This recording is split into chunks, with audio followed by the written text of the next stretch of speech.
take whatever amount of footage I have and try to boil it down to about 30%. The thing is that you really don't know exactly how the footage is going to play in the cut. You just really have to, you know, watch every frame. Editing documentaries makes you fearless.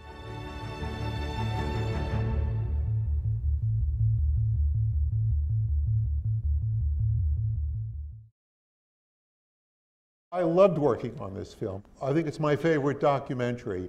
We had about 100, 150 hours, I don't remember. This was originally a brilliantly shot by Ricky Leacock's son, Robert. It was originally a show on Lifetime, a 45-minute MTV type show. And the producer, a fellow named Daniel Wolf, called me in and he said, look, there is more in the footage than we did, and I would like to get a feature film out of this. I knew nothing about this world, knew nothing about it. I got my clothes at Gap, or my wife would bring me to Bloomingdale's occasionally. That was it. I didn't know who these people were. And it just opened up this magical, frivolous world to me, very different than anything I had worked on or experienced. The problem was the producer's lawyer did not give him adequate releases. So basically he had what amounted to audio releases on everybody, but this would not make a good radio show.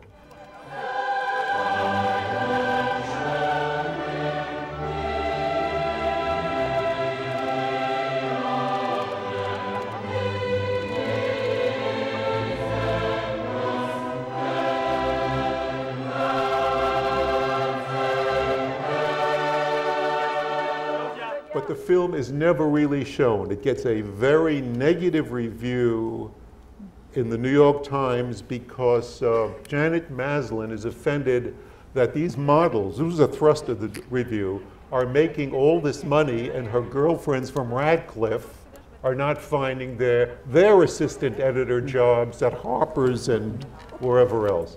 It's also my experience many, many times, as in this film, the producer will come in, set you up in the editing room, and basically say, I'll see you in 3 months, have the film finished. Basically, you are left to create a narrative with 150 hours or 300 hours. It's just such a dreadful, dreadful task. If we didn't have to go through selects, our job would be the absolute best job in the world. But if you have documentary experience, you know how to, of course you're intimidated by it, but you know how to proceed.